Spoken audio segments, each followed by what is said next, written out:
I have subject today. Go. Yeah, we're talking about the sex. Sex. Yeah. Oh, okay. This man looked round. He looked. Okay. I just wonder how different perspective between the Korean and the British and other countries. I don't know. Okay. For instance, it is sex education for children or in middle school, high school. Sex education, no. Not for children, Not for children. but at a certain age. Certain age. I don't know when they teach it in England at the moment, but I should imagine 12 or 13, 12 or 13. 14, yeah. They would teach them about the basic, the basic and the dangers and the... They only ever talk about the dangers and early 60s, blah, blah, yeah. And like in the Catholic school, sex. Oh, it was so bad. It was bad. It was disgusting. It was, you only had sex to have children. Yeah. And sex outside of marriage, you go to hell. Really? You go to hell, you will burn. I mean, we were told that sex was so bad. You mean the 60s in England? In Catholic school. Only Catholic school? Well, no, I don't think. No, sorry. Heightened in Catholic school, more in Catholic school, okay. but across the board, really. But then, of course, in the 60s, the revolution came, the massive revolution. What kind of revolution? Well, the revolution before. When I was listening to radio or listening to music, I listened to my mother and father's music. So it was Elvis Presley, I mean, awful. Dean Martin, like rock and roll. And then all of a sudden, the Beatles, Rolling Stones, Led Zeppelin, I can imagine Cream. You wanted to say about the cultural revolution? Cultural revolution, this Cream. Now, when I was growing up to about 10, 11, I basically looked like a mini father. Mini father? Yeah, so my clothes were bought by my parents. Yeah. And I basically dressed like my father. You know, I mean, just crazy. Then all of a sudden, first time, teenage clothes shops opened in England. It was the first in the world, really, Carnaby Street.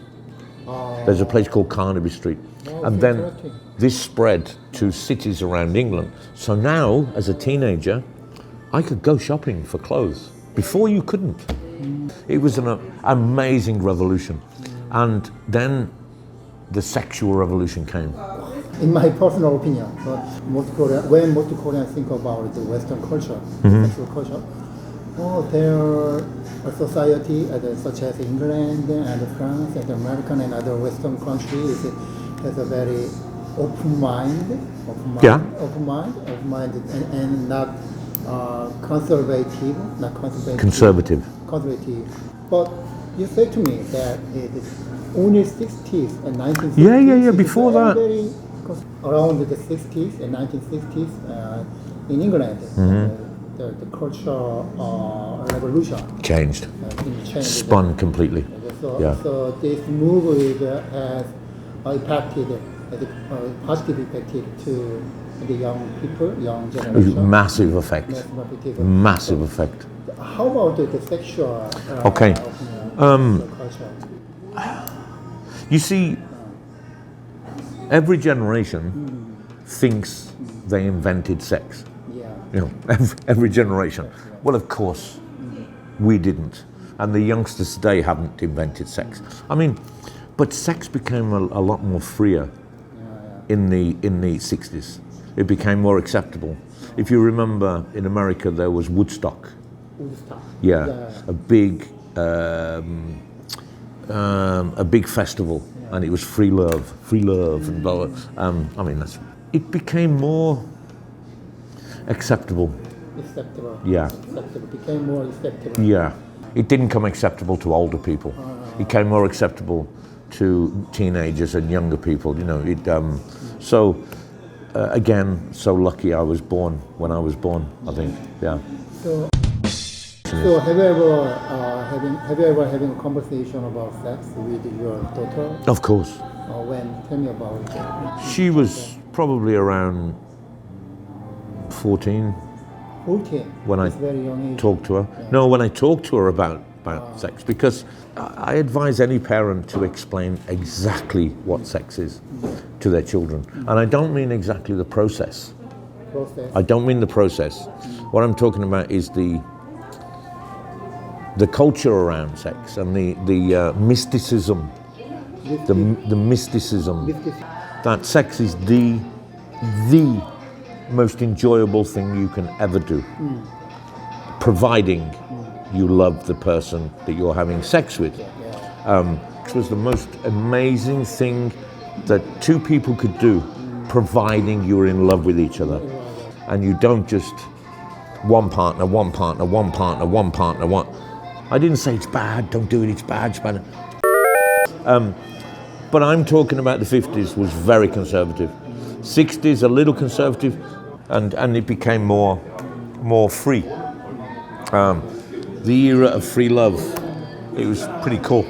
Again, very lucky. Free love means not friends of benefit, friends with benefit. It can mean that, but no. There's a few one-night stands. One night stand, yeah. How think about the one night stand? Is it good or? I used to love them. They were great. You love them, great? Yeah. Right. One night stands were good. Well, I enjoyed it. Enjoyed it? I enjoyed it, but tell me, listen. But you told me you give the advice to your daughter. I knew you were going to say this. Listen, there's a very famous saying in England. Don't do as I do as I say. Don't do as I do as I say. Don't do as I do as I say. My advice to my daughter was very, very, very good advice. It doesn't mean I followed it or I did it. In fact, I didn't do it, but it's still good advice to my daughter. You 100% honest to me. Total honest, yeah, because opposite. I know, of course it was. Of course, my advice to my daughter was opposite. And actually, in the future, I'm a liar. I'm a liar when it comes to that. You're too much honest to me. Yeah, you don't. Oh no.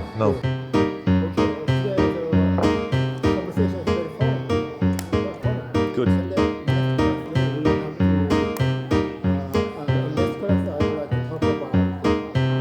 Okay, so this class, very, very funny. Next class we talk about death.